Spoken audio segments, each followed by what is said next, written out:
치매 초기입니다. 의사 선생님이 그렇게 말했을 때 제 머릿속은 이상하게 조용했어요. 울음이 나올 줄 알았는데 안 나왔어요.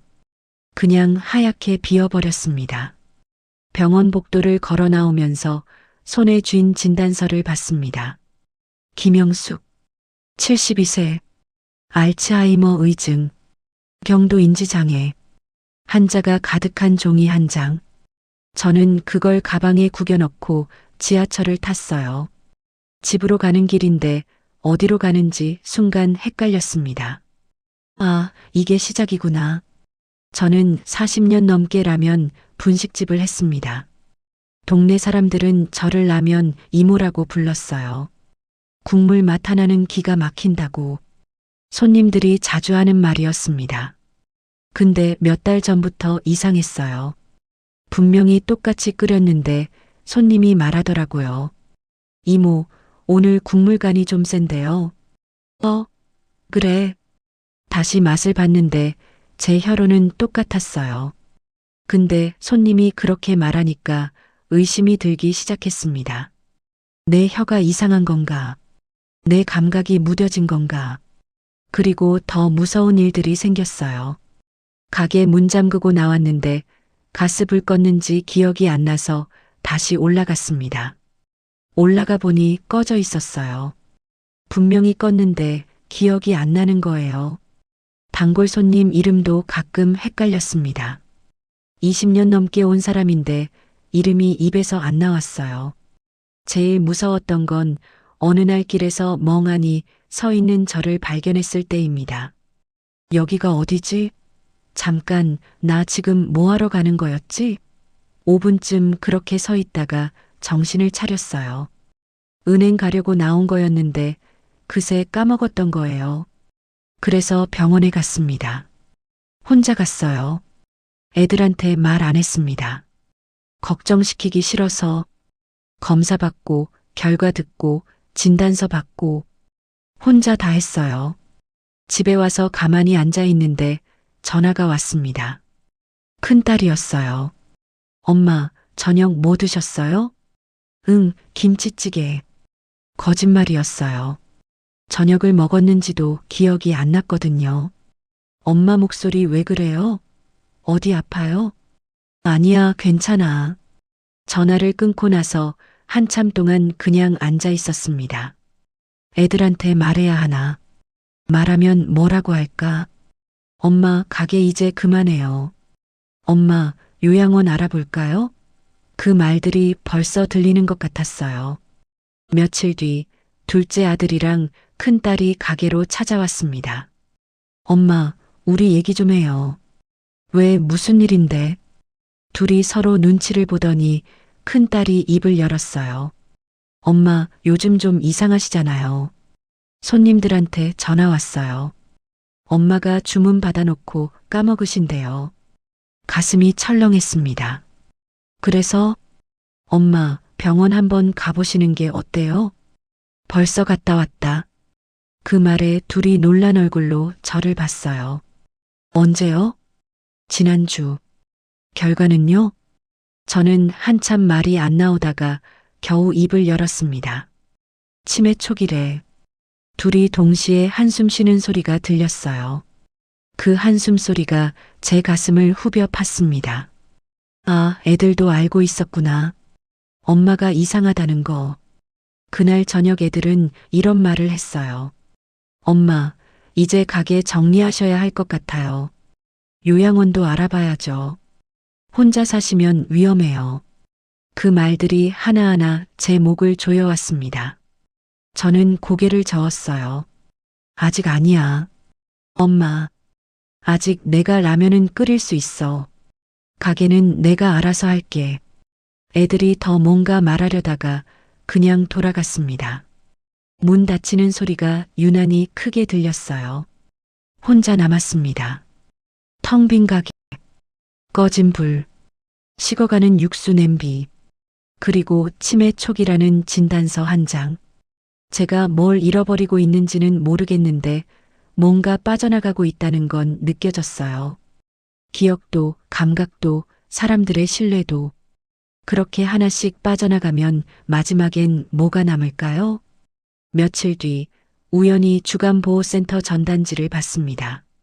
거기 적혀 있더라고요. 낮 동안만 함께 합니다. 집처럼 편안하게. 치매 어르신 환영. 그 말을 보는데 이상하게 마음이 좀 가벼워졌어요. 아, 나만 이런 게 아니구나. 전화를 걸었습니다. 저기 상담 좀 받고 싶은데요. 네, 어르신. 언제 오실래요? 내일 가도 돼요? 물론이죠. 기다릴게요. 전화를 끊고 나서 거울을 봤습니다. 72세, 주름진 얼굴, 하얗게 센 머리, 치매 초기. 근데 아직 눈빛만큼은 살아있더라고요. 거울 속 저를 보면서 혼잣말을 했습니다. 김영숙, 넌 아직 안 끝났어. 다음날 주간보호센터에 갔습니다. 밝은 복도, 웃는 얼굴의 사회복지사, 그리고 저랑 비슷한 나이 되는 어르신들 몇 분. 어머니, 여기는 어르신들 어린이집이에요. 사회복지사가 웃으면서 말했어요. 낮에는 여기서 프로그램 하시고 저녁엔 집에 가세요. 혼자 계시면 외롭고 불안하잖아요. 그 말 듣는데 가슴이 뭉클했습니다. 외롭고 불안하다는 걸 인정하기 싫었는데 누군가 먼저 말해주니까 괜찮더라고요. 생각해 볼게요. 집에 오는 길에 문방구에 들렀습니다. 공책 하나 샀어요. 집에 와서 첫 페이지에 이렇게 적었습니다. 72세, 치매 초기, 분식집 주인. 김영숙 요양계획서. 쓰고 나니까 뭔가 달라진 기분이 들었어요. 그래, 나도 계획을 세울 수 있어. 누가 나를 어디론가 보내기 전에 내가 먼저 정하는 거야. 내가 어디서, 어떻게, 누구와 늙어갈지. 그게 저를 다시 사람으로 느끼게 해줬습니다. 제 계획의 첫 줄은 이거였어요. 1단계. 지금부터 2년간. 가게는 줄이 돼 완전히 닫지 않는다. 둘째 줄. 2단계. 주간보호센터 등록. 일주일에 2번부터 시작해서 점점 늘려보기. 세 번째 줄. 3단계. 치매가 더 진행되면 내가 원하는 요양원 조건을 미리 정해 놓는다. 마지막 줄엔 이렇게 적었습니다. 이 모든 걸 내가 결정했다는 걸 애들에게 분명히 알려줄 것. 공책을 덮으면서 저는 문득 이런 생각이 들었어요. 아, 내가 지금 뭔가를 하고 있구나. 누가 시켜서가 아니라 내 손으로. 그날 밤 저는 애들한테 단톡방에 메시지를 남겼습니다. 오늘 저녁에 가게 말고 집으로 와라. 엄마가 회의 한번 하자. 큰딸이 바로 전화가 왔어요. 엄마 무슨 일 있어? 또 검사했어? 아니, 그런 거 아니고. 엄마가 계획이 생겼어. 치매 계획. 전화기 너머로 잠깐 정적이 흘렀어요. 치매 계획이요? 그래. 나도 이제 머리가 나빠진다며. 그럼 앞으로 어떻게 살지 내가 결정해야지. 저는 그렇게 말하면서 살짝 통쾌했습니다. 늘 애들이 저를 걱정하고 정하고 끌고 가던 자리에서 한 번쯤은 제가 이 판을 여는 거잖아요. 저녁 8시. 큰딸, 둘째 아들, 막내딸까지 3명이 다 모였습니다. 막내딸은 지방에 살아서 자주 못 오는데 그날은 얼굴을 보니 눈이 빨갛더라고요. 엄마, 나 병원 얘기 듣고 하루 종일 울었어. 그 말에 제가 웃어버렸어요. 울기는 뭘 울어. 아직 국물도 안 식었는데. 애들이 다 같이 앉자마자 제가 공책을 탁 펼쳐서 보여줬습니다. 자, 이게 엄마의 요양 계획표다. 3명이 동시에 눈이 동그래졌어요. 엄마, 이게 뭐야? 읽어봐. 1단계, 2단계, 3단계. 엄마가 생각해 본 거다. 큰딸이 한 줄 한 줄 읽어 내려가다가 얼굴 표정이 이상하게 변하더라고요. 엄마 이거 엄마가 쓴 거야? 그럼 누가 썼냐? 엄마 글씨잖아. 둘째 아들은 이렇게 말했습니다. 엄마, 진짜 이대로 하고 싶어? 그래. 요양원 가야 할 때가 오면 엄마도 인정할 거다. 근데 그 전까지는 엄마가 살고 싶은 방식대로 살 거야. 요양원도 주간보호센터도 가게도 엄마가 선택해서 갈 거야. 막내가 그 말을 듣더니 갑자기 울음을 터뜨렸어요. 나 엄마가 이렇게 말해줄 줄 몰랐어. 그날 우리 가족의 첫 번째 반전이 일어났습니다. 나는 혼자라고 생각했고 애들은 내가 아무 생각 없다고 생각했는데 사실은 우리 모두가 너무 무서워서 아무 말도 안 하고 있었던 거예요. 그날 회의에서 저는 세 가지를 제안했습니다. 첫째, 가게는 당장 문 닫지 않는다. 다만 영업시간을 줄이고 메뉴를 줄인다. 둘째, 엄마, 주간보호센터 일주일에 2번 다녀본다. 낮에는 거기 가서 놀고 저녁에는 집에 온다. 셋째, 1년 후에 우리 4명이 다시 모여 엄마 상태를 보고 다음 단계를 함께 논의한다. 근데 마지막 결정은 엄마가 한다. 솔직히 저도 애들이 반대할 줄 알았어요. 엄마, 위험해요. 엄마 고집 부리지 마요. 근데 뜻밖에도 반대편에서 더 큰 반전이 나왔습니다. 막내딸이 먼저 입을 열었습니다. 나 사실 엄마랑 같이 살려고 우리 동네 LH 고령자 임대 알아보고 있었어. 근데 엄마가 이렇게 직접 계획을 세운 거 보니까 그거보다 이게 더 좋다. 둘째 아들도 말했어요. 그래, 엄마. 나는 엄마가 나 아무것도 몰라 할까봐 제일 무서웠어. 엄마가 이렇게 계획을 세우는 거면 나 믿을게. 그 자리에서 우리는 서로를 다시 봤습니다. 나는 치매 초기 환자가 아니라 아직 계획을 세울 수 있는 사람이라는 거. 애들도 더 이상 부모를 어딘가에 모셔야 하는 사람이 아니라 엄마와 같이 계획을 나눠야 하는 사람이 됐고요. 그날 밤 회의가 끝나고 나서 막내가 조용히 제 손을 잡고 물었습니다. 엄마, 근데 솔직히 말해줘. 뭐가 제일 무서워? 제가 잠깐 고민하다가 이렇게 대답했어요. 치매 자체보다 나를 남의 손에 통째로 맡겨야 하는 그 순간이 제일 무섭다. 그리고 바로 그 두려움 때문에 저는 더 세밀한 요양 계획을 세우기로 마음먹었습니다. 처음 공책에 쓴 3줄짜리 계획이 그날 이후로 10줄이 되고 20줄이 되고 1페이지, 2페이지로 늘어나기 시작한 거죠. 그리고 그 계획을 채우는 과정에서 저는 또 다른 진실과 마주하게 됩니다. 제가 평생 지켜온 분식집 건물. 그 건물을 두고 우리 형제자매 사이에 생각지도 못한 2번째 반전이 기다리고 있었거든요. 솔직히 말하면요. 그날 애들이랑 회의하고 나서 저 혼자 방에 누워 이런 생각도 했어요. 야, 나 좀 멋있는데? 치매 초기 환자가 자기 요양 계획표를 펴놓고 아이 셋 앉혀놓고 회의를 했잖아요. 그날 밤은 이상하게 잠이 잘 오더라고요. 겁도 나면서 한편으로는 묘하게 든든한 기분이었어요. 그렇게 제 2막이 시작됐습니다. 다음 주 월요일, 저는 진짜로 행동에 옮겼어요. 아침 7시에 가게 문을 열던 습관을 억지로 눌렀습니다. 오늘부터는 10시에 연다. 벽에 붙은 영업시간 종이에 볼펜으로 줄을 쫙 그었습니다. 영업시간 07시에서 22시까지를 10시에서 19시까지로. 라면 이모, 늙어서 덜 벌고 좀 쉬어야지. 안 그러면 병원비로 다 나간다. 제가 스스로 중얼거리면서 셔터를 늦게 올렸어요. 그리고 그 전에 제 계획 2단계. 주간보호센터 등록. 센터에 전화했습니다. 저 지난번에 상담 갔던 사람인데요. 치매 초기라던. 주간보호 신청하고 싶어서요. 전화기 너머로 반갑다는 목소리가 들렸어요. 아, 라면집 하신다는 어머니요? 잘 오셨어요.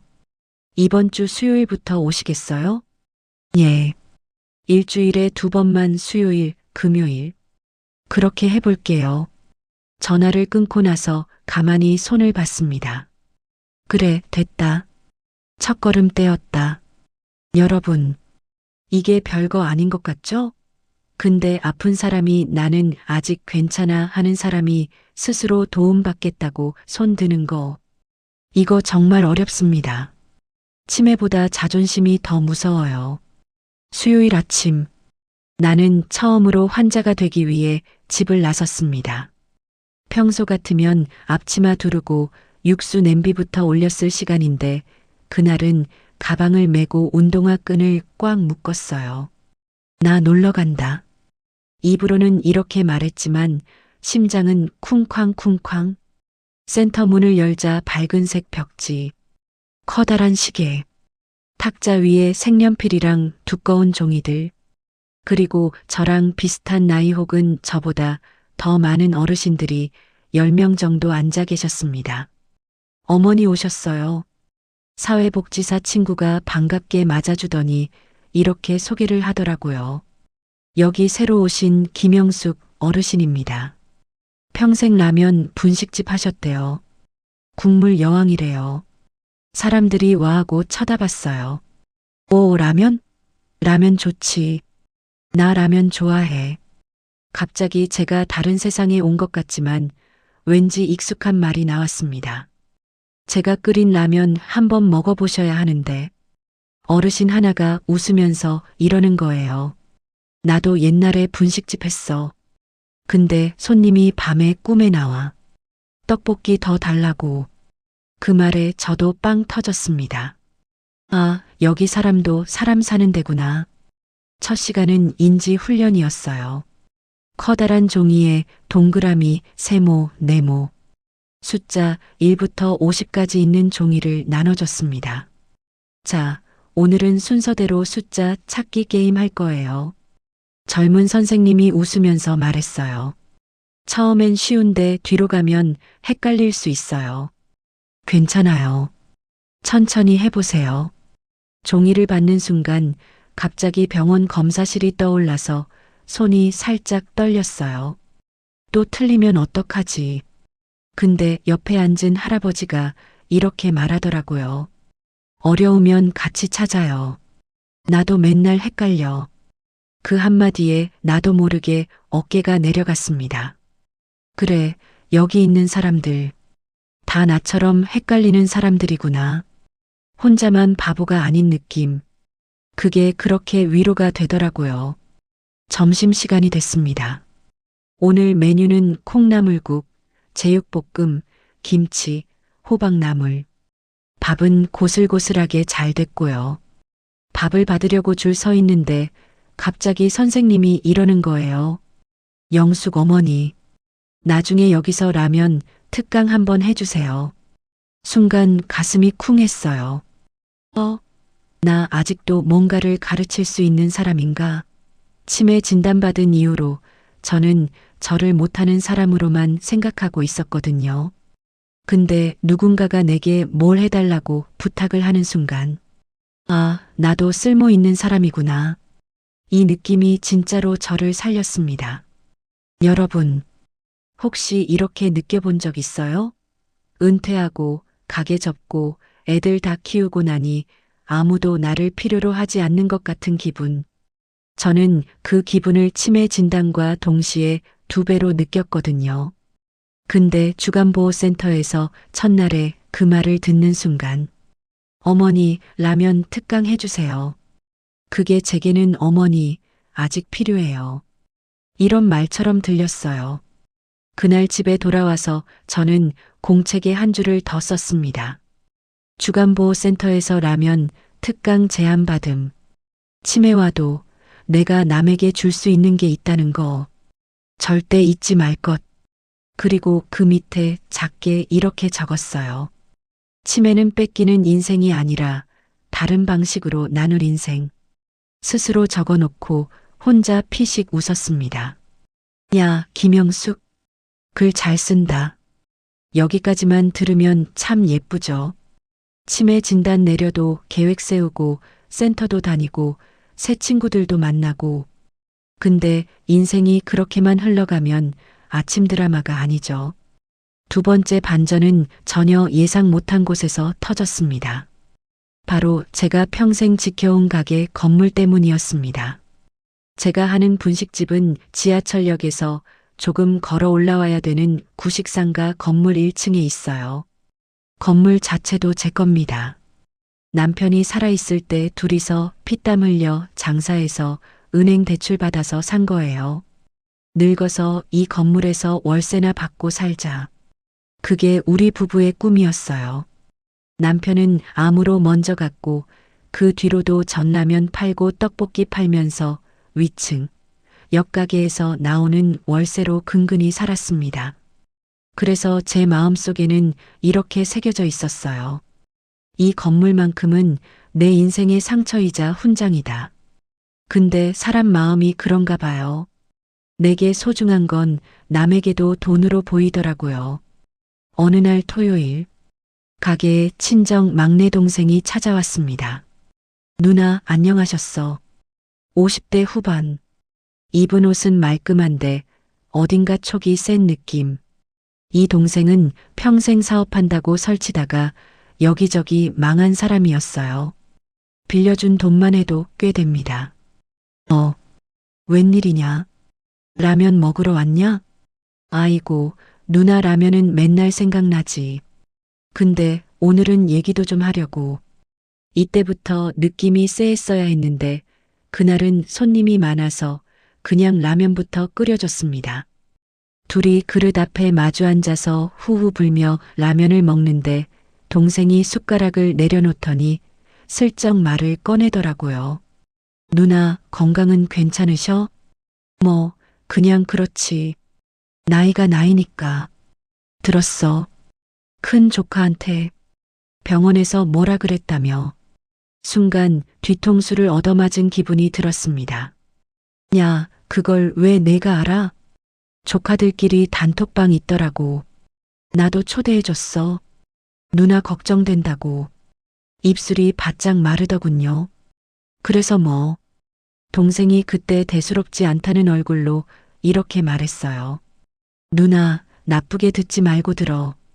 이제 치매 초기고 그러면 이 건물 처리도 좀 미리 생각해야 되는 거 아니야? 그 말 듣는 순간 주간보호센터에서 선생님이 했던 말 어머니, 라면 특강 해주세요. 그 말이 쫙 사라지고 머릿속에 딱 하나가 꽂혔어요. 건물 처리. 너무도 차가운 단어. 야, 이 건물이 내 인생인데. 뭘 처리야? 제가 쏘아붙였습니다. 그러니까 누나 살아계실 때 정리하자는 거지. 그래야 나중에 조카들끼리 안 싸우고 요양원 비용도 나오고. 요양원. 또 그 단어. 누가 요양원 간대? 제가 목소리를 높이자 동생이 눈을 피하며 말했어요. 누나, 현실적으로 생각해봐. 치매는 앞으로 계속 갈 거고 조카들도 자기 살기 바쁜데 누나 모시기 쉽겠어? 이 건물 하나 팔면 누나 요양원 좋은 데 들어가서 편하게 치료받으면서 살 수 있어. 그 순간 여러분, 제 머릿속에 어떤 그림이 스쳤는지 아세요? 하얀 벽, 창문에는 쇠창살 같은 난간, 복도 끝까지 이어진 같은 모양의 문들, 요양원 호실 김영숙님, 이름표 하나, 그리고 그 아래, 건물 처분 완료. 동생은 계속 말했어요. 나도 누나 도와주고 싶어. 건물 팔 때 조카들 복잡하게 얽히지 않게 내가 대신 발품 띄고 계약도 알아보고. 여기서 이상하죠. 누나 도와주는 사람치고 너무 적극적입니다. 가슴이 서늘해지면서 다른 생각이 들기 시작했어요. 내가 치매란 말 듣고 건물부터 떠올렸구나. 누나가 정신 멀쩡할 때는 꺼내기 힘든 말이었는데 이제 좀 쉬워졌지? 라면 국물 맛이 갑자기 싹 변해버렸습니다.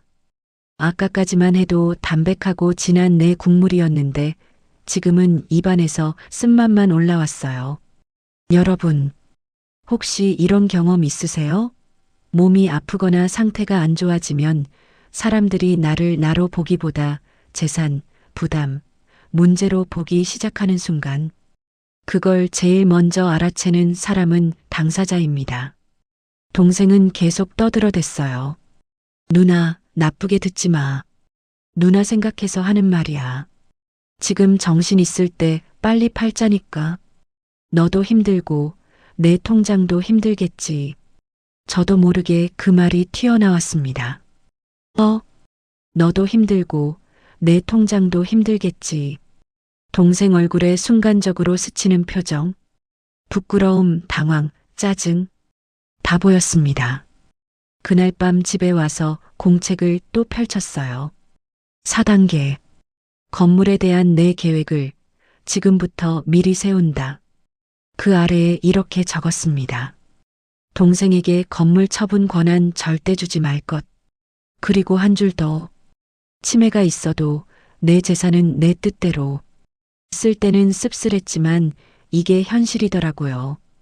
여러분, 치매 진단받으면 사람들이 제일 먼저 뭘 챙기는지 아세요? 약? 재활? 운동? 아니요. 현실에서는 돈과 집입니다.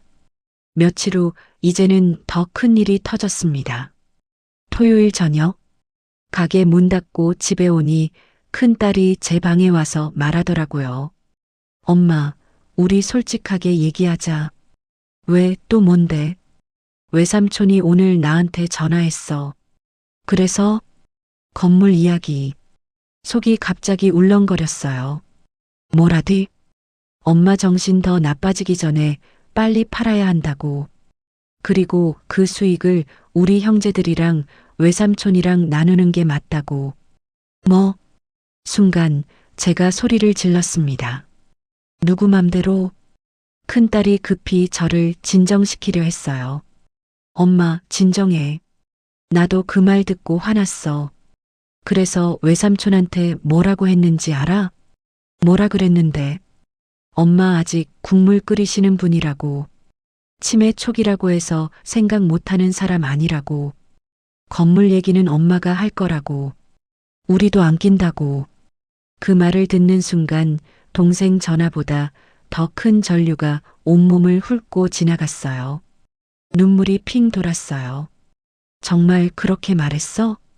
그럼. 엄마 건물인데 왜 우리가 나눠? 엄마 인생인데. 그때 깨달았습니다. 두 번째 반전은 생각보다 복잡한 모양을 하고 있었어요.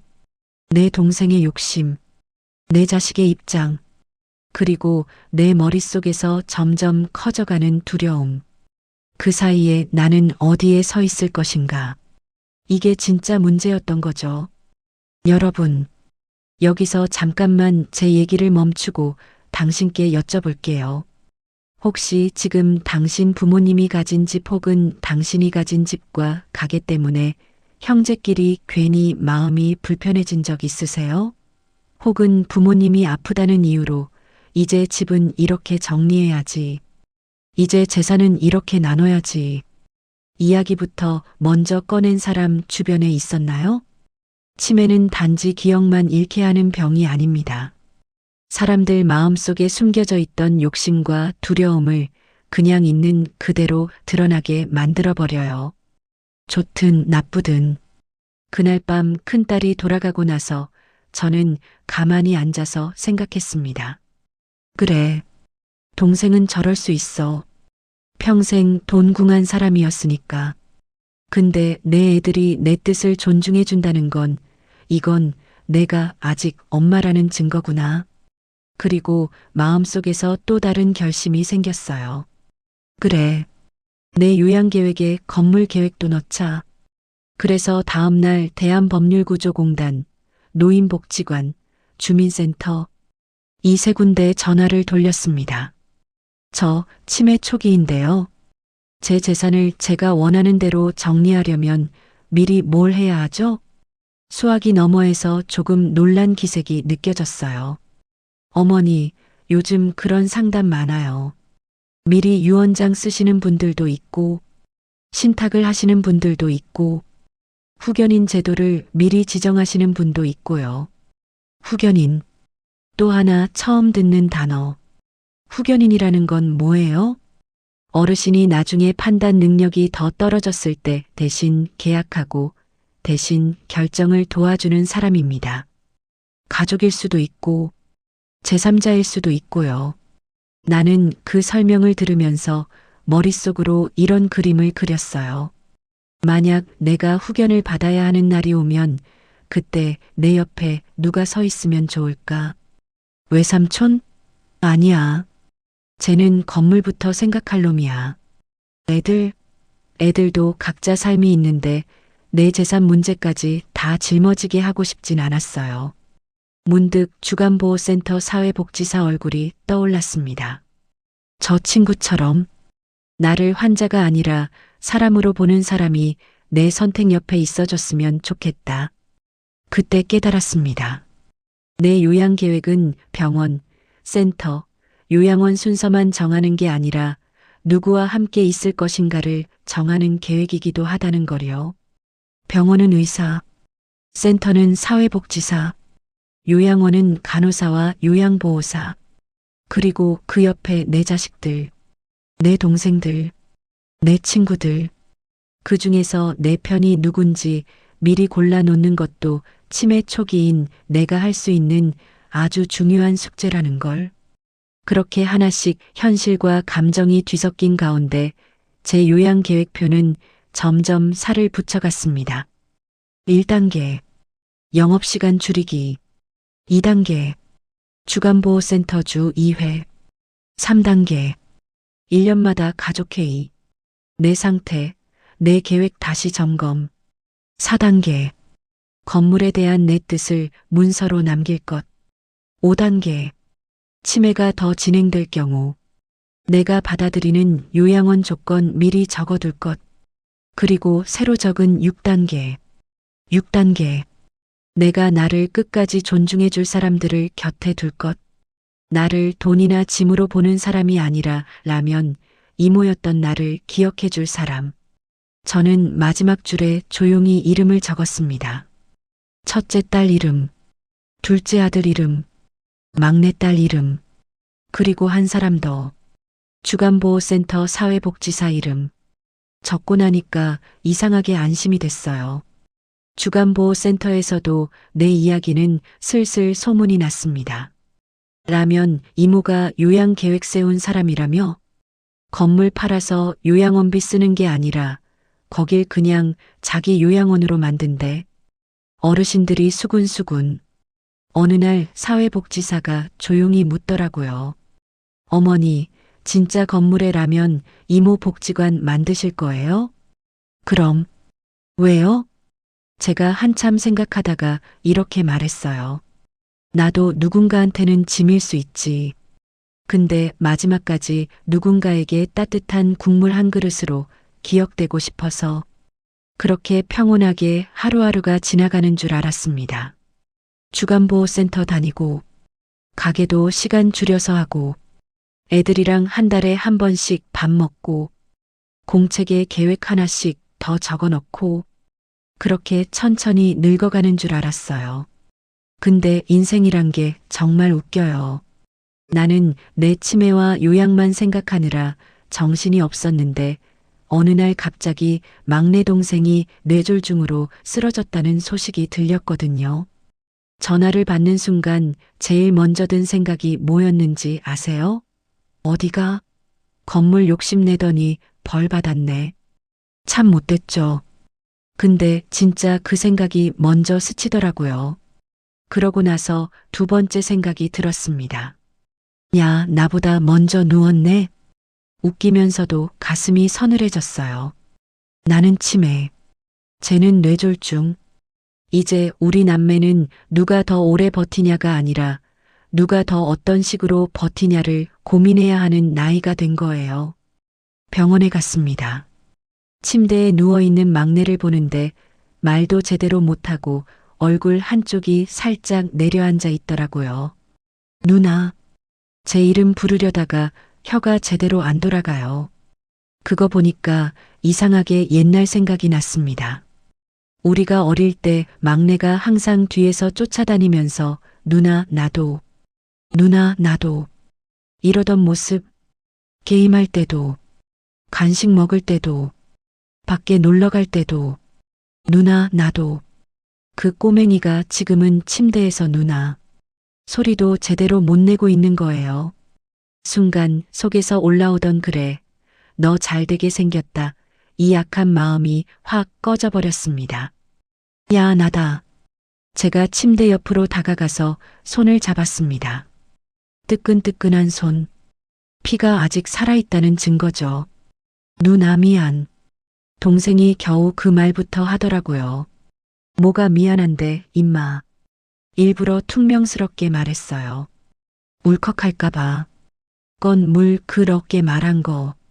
아, 알긴 아는구나. 야, 그건 나중에 벌 줄 테니까. 지금은 살고부터 생각해라. 제가 웃으면서 말하니까 동생이 눈을 질끈 감더니 눈물이 한 방울 또르르 떨어졌어요. 그 순간 머릿속에서 어떤 문장이 또렷하게 떠올랐습니다. 요양이 필요한 사람은 나만이 아니다. 그날 집에 와서 공책을 다시 펼쳤어요. 요양계획서 김영숙. 그 밑에 새로운 제목을 하나 더 썼습니다. 추가 항목 가족 요양계획. 웃기죠? 내 것도 아직 다 못 정했는데 이제 가족 것까지. 근데 이게 제 치매를 견디는 힘이 되더라고요. 아, 나만 불쌍한 거 아니다. 다 같이 늙는 거다. 이렇게 생각하니까 이상하게 조금 덜 억울해졌어요. 며칠 뒤 큰딸이 제안을 했습니다. 엄마, 우리 가족들 모아서 한 번 더 회의할까? 또, 뭘 회의해? 이번엔 외삼촌까지 포함해서 쟤는 회의 안 해도 된다. 그냥 혼나야 된다. 제가 그렇게 말했는데도 딸이 진지하게 말하더라고요. 엄마, 외삼촌도 지금 요양이 필요한 사람이야. 엄마가 제일 잘 아니까. 이왕 이렇게 된 거, 우리 그냥 다 같이 털고 가요. 그 말 듣는데 제가 며칠 전에 공책에 적었던 그 문장이 떠올랐어요. 요양이 필요한 사람은 나만이 아니다. 그래서 결국 회의 날짜를 잡았습니다. 일요일 오후, 가게 2층, 우리 집 겸 창고 겸 식탁 자리. 그 좁은 공간에 큰딸, 둘째 아들, 막내딸 그리고 막내 동생까지 다 모였습니다. 동생은 아직 팔이 불편해서 천천히 올라왔어요. 야, 힘들면 오지 말지. 제가 일부러 퉁명스럽게 말하니까 동생이 허허 웃더라고요. 누나가 오라며. 모두가 앉자마자 저는 공책을 탁 펼쳐놨습니다. 애들이랑 회의할 때 썼던 그 공책. 페이지가 이미 여러 장 채워져 있어서 다들 놀란 눈으로 봤어요. 엄마, 이거 뭐야? 라면 레시피 책이야? 둘째가 장난치길래 제가 툭 쳤습니다. 야, 이게 진짜 레시피야. 엄마 남은 인생 레시피. 공책 맨 앞에 써 있는 글자를 제가 직접 읽어줬어요. 72 치매 초기 분식집 주인. 김영숙 요양계획서. 막내딸이 한숨 섞인 웃음을 터뜨렸어요. 엄마 진짜 진심이구나. 당연하지. 이거 대충 쓰는 거 아니야. 그리고 저는 동생 쪽으로 몸을 돌렸습니다. 야, 너도 잘 들어. 동생이 고개를 끄덕였어요. 눈빛이 예전 같진 않지만 그래도 정신은 또렷해 보였습니다. 첫 번째로 내 요양 계획은 그대로 간다. 가게는 가능한 데까지 줄여서 하고 주간보호센터는 계속 다니고 나중에 진짜 힘들어지면 내가 봐둔 요양원으로 들어간다. 애들이랑 이미 합의한 내용이죠. 두 번째로 건물은 당장은 안 판다. 막내 동생 눈이 딱 커졌습니다. 누나, 너 조용히 하고 듣기만 해. 제가 손사래를 치면서 말했어요. 이 건물은 나랑 너 형, 그리고 아버지, 어머니까지 피땀 흘려서 산 거야. 근데 지금 이 건물 팔아서 요양원비로 다 쓴다? 나 솔직히 그건 싫다. 그렇다고 이 건물을 자식들끼리 유산 싸움하게 만드는 것도 난 더 싫다. 애들도 동시에 고개를 숙였습니다. 그래서 내가 중간길을 생각했다. 여기서 제 안에서 조금 쑥스러운 말이 나왔습니다. 이 건물 나 죽을 때까지는 라면 이모 복지관으로 쓸 거다.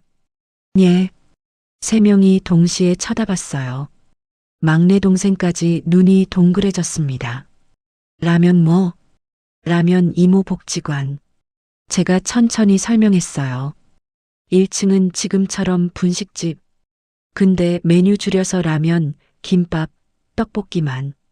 대신 주 2회는 주간보호센터 어르신들, 동네 어르신들 무료 혹은 1,000원에.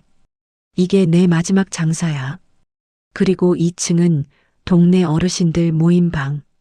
주간보호센터 프로그램 없을 때 빌려주고 혼자 사는 할머니, 할아버지 와서 같이 밥 먹게 하고 애들이 점점 얼굴에 신기한 표정을 띠기 시작했어요. 3층은 지금 세입자 나가면 소규모 주간보호센터나 작은 공동부엌 들어오게 할 거다. 아, 그리고 거기 방 하나는 나 나중에 힘들어지면 잠깐 누울 수 있게 병실처럼 만들어 놔라.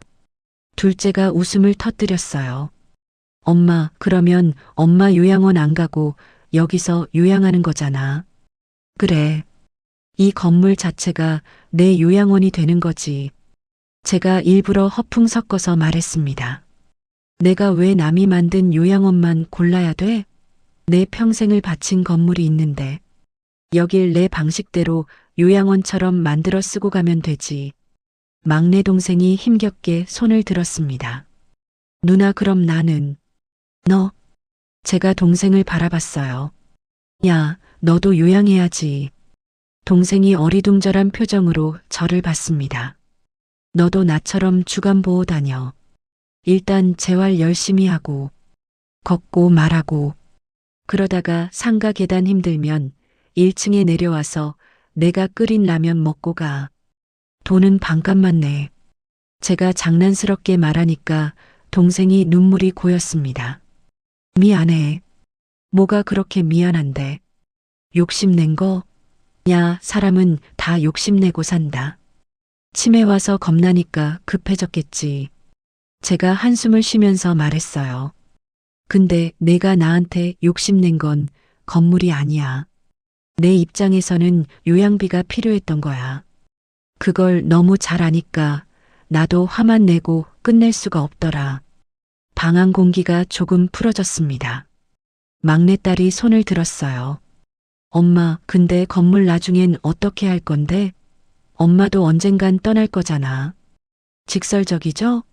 근데 저는 이 질문이 나오는 걸 기다리고 있었어요. 그래서 세 번째로 내가 죽고 난 뒤 건물에 대한 유언도 미리 적어 놓을 거다. 애들이 숨을 죽였습니다. 내가 죽으면 이 건물은 셋이 나눠라. 근데 돈으로 나누지 말고 역할로 나눠라. 역할? 그래. 첫째는 이 건물 일부를 계속 라면 이모 복지관으로 유지할 책임. 둘째는 임대 관리, 세금, 서류 같은 행정적인 책임. 셋째는 여기 드나드는 어르신들, 주간보호센터랑 관계 잘 이어가는 책임. 엄마, 그럼 우리 돈은요? 둘째가 솔직하게 물었어요. 돈도 나오겠지. 근데 그 전에 너희가 나중에 늙었을 때 이 건물이 너희한테 돈 주는 부모가 될지, 내가 늙어도 사람답게 살 수 있다는 기억을 주게 될지. 그 선택은 너희한테 달린 거야. 제가 말해놓고도 스스로 깜짝 놀랐어요. 야, 나 왜 이렇게 진지하냐? 셋이 동시에 웃었습니다. 웃으면서도 눈이 빨개진 건 말 안 해도 아시겠죠? 회의가 끝나고 나서 큰딸이 남아서 말했어요. 엄마, 솔직히 말해도 돼? 해봐. 나 엄마 치매 진단받고 처음에는 엄마가 아무것도 못할까봐 더 무서웠어. 근데 요즘엔 다른 게 더 무서워. 뭔데? 엄마처럼 내 노후도 내가 직접 계획 안 하면 나도 나중에 누가 나를 어디론가 처리할까봐. 그 말 듣는데 가슴이 콱 막혔습니다. 야, 그러면 지금부터 너도 써. 뭘? 내 요양 계획 써? 내 요양이요? 그래. 너도 언젠간 늙을 건데. 애들한테 맡기지 말고. 너도 너 인생 내가 설계해. 엄마처럼 늦게 하지 말고 좀 젊어서부터 써. 큰딸이 웃으면서 눈물을 닦았습니다. 역시 우리 엄마다. 치매 걸려도 할 말은 다 한다. 치매라서 더 해야 돼. 안 그러면 아무도 안 듣는다. 그날 우리 가족의 진짜 반전이 완성됐습니다. 치매는 끝이 아니라 가족이 서로를 다시 보는 시작이었다는 것. 요양은 누군가에게 맡겨지는 게 아니라 함께 설계하는 것이라는 것. 그날 이후로 시간이 흘렀습니다. 1년이 지났고 2년이 지났습니다. 제 치매는 생각보다 천천히 진행됐어요. 아마도 주간보호센터를 계속 다니고 가게에서 라면을 끓이고 애들이랑 한 달에 한 번씩 만나서 밥 먹으면서 계획을 점검하는 게 도움이 됐나 봅니다. 가끔은 깜빡합니다.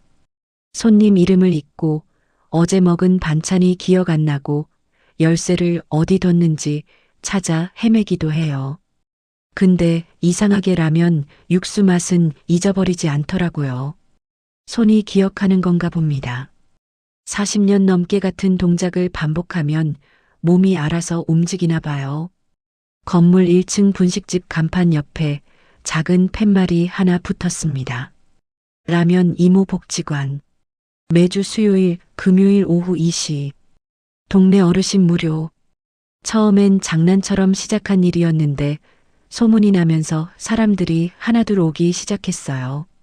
주간보호센터 어르신들도 오고 혼자 사는 할머니들도 오고 센터 다니기 싫다는 고집 센 할아버지들도 라면 먹으러는 오더라고요. 제가 냄비 앞에 서서 국자로 국물을 떠서 맛을 보면 다들 조용히 기다립니다. 그 순간만큼은 제가 치매 환자가 아니라 그냥 라면 이모예요. 오늘 국물 딱이네. 역시 라면 이모야. 그 말 들을 때마다 가슴이 따뜻해집니다. 아, 나는 아직 누군가에게 필요한 사람이구나. 2층은 정말로 어르신 모임 방이 됐어요. 주간보호센터에서 프로그램 없는 날이면 빌려주고 동네 할머니들이 와서 김장도 하고 고추장도 담그고 가끔은 그냥 모여서 수다 떨고 가요. 저도 가끔 올라가서 같이 앉아 있습니다. 말이 잘 안 나올 때도 있지만 그냥 옆에 있는 것만으로도 좋더라고요. 3층은 아직 세입자가 있어서 그대로 두고 있어요. 급할 건 없으니까요. 천천히 제가 정말 필요할 때 바꾸면 되니까. 막내 동생은 재활을 열심히 했습니다. 말도 많이 돌아오고 걷는 것도 많이 나아졌어요. 일주일에 한 번은 1층에 내려와서 제 라면을 먹고 갑니다. 반값도 안 받아요. 그냥 공짜로 줘요. 동생이 국물 한 숟가락 떠먹고 이렇게 말할 때면 저는 참 기분이 이상합니다. 누나, 이 맛이야. 어릴 때 그 맛. 그래, 내가 어릴 때 누나, 나도 하면서 쫓아다니던 그때 그 맛. 우리 둘 다 늙었지만 이 국물 맛만큼은 그대로구나. 큰딸은 정말로 자기 요양 계획서를 쓰기 시작했어요. 어느 날 제게 보여주더라고요. 48세, 직장인, 요양 계획서. 제 공책이랑 똑같은 형식이었습니다. 엄마, 나 진짜 썼어. 앞으로 어떻게 살지, 언제 일 그만둘지, 늙으면 어디서 살지. 다 적었어. 잘했다. 그게 맞는 거야. 저는 딸의 손을 잡으면서 말했어요. 내 인생은 내가 정하는 거야. 엄마처럼 치매 와서 급하게 쓰지 말고 지금부터 천천히 준비해. 둘째 아들은 건물 서류 정리를 맡았어요.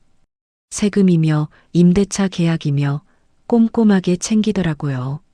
가끔 올라와서 이것저것 물어보고 제 도장 받아가고 그럴 때면 든든합니다. 아, 내가 흐려져도 이 건물은 잘 돌아가겠구나. 막내딸은 주간보호센터 사회복지사랑 친해졌어요. 라면 이모 복지관 운영에 대해 상의도 하고 나중에 제가 정말 힘들어지면 어떻게 할지도 미리 의논하고 그 모습 보면 고맙습니다. 내가 말 못해도 얘네가 알아서 하겠구나. 여러분, 저는 지금 완벽하지 않습니다. 치매는 여전히 진행 중이고 가끔은 무서울 때도 있어요. 어제 일이 기억 안 날 때, 익숙한 길에서 헷갈릴 때, 손자 이름이 입에서 안 나올 때, 그때마다 가슴이 철렁합니다. 근데 예전처럼 무너지진 않아요. 왜냐하면 제게는 계획이 있으니까요. 공책에 빼곡히 적힌 제 요양 계획서. 그걸 볼 때마다 생각합니다. 아, 나는 아직 내 인생의 주인이구나. 요양 계획서 마지막 페이지에 저는 이렇게 적어놨어요. 7단계. 언젠가 진짜 요양원에 들어가게 되면 그날 카메라 대신 내 입으로 이 말을 할 것. 여기까지 끌고 온 건 의사도 간호사도 자식도 아니고 치매 진단 듣고도 포기 못한 내 고집과 내 계획이었다. 그리고 그 뒤에 작게 이렇게 적었습니다. 여러분, 나이 들어도 인생의 주인공은 끝까지 나 자신입니다. 오늘도 저는 냄비 앞에 섭니다. 육수가 끓고 면이 익고 파가 동동 뜨는 걸 봅니다. 손에 든 국자가 익숙하고 김이 모락모락 오르는 게 따뜻합니다. 이 순간만큼은 제가 치매 초기 환자가 아니라 그냥 라면 이모예요. 주간보호센터 어르신들이 오늘도 옵니다. 막내 동생이 지팡이 짚고 계단을 올라옵니다. 큰딸이 퇴근하고 들러서 라면 한 그릇 먹고 갑니다. 2층에서는 할머니들이 웃으며 수다 떨고 있습니다. 이게 제 라면 이모 복지관입니다. 거창한 건 아니에요. 그냥 따뜻한 국물 한 그릇과 함께 늙어가는 사람들이 모이는 곳. 누군가는 환자고, 누군가는 보호자고, 누군가는 그냥 외로운 사람이고, 근데 여기서만큼은 다들 그냥 라면 먹으러 온 사람들입니다. 치매가 제 기억을 다 가져가는 날이 올지도 모릅니다. 그날이 오면 저는 아마 이 공책도 잊어버릴 거예요. 제 이름도, 애들 이름도, 이 건물도. 근데 그 전까지만이라도 저는 이렇게 살고 싶습니다. 누가 정해준 대로가 아니라 제가 계획한 대로. 짐이 되기 전에 국물이 되는 사람으로. 그게 제 요양 계획서의 마지막 문장입니다. 국자를 들고 국물을 떠서 맛을 봅니다. 오늘도 딱 맞네요. 손님들이 기다리고 있습니다. 저는 웃으면서 그릇을 내밀어요. 자, 뜨거우니까 천천히 드세요.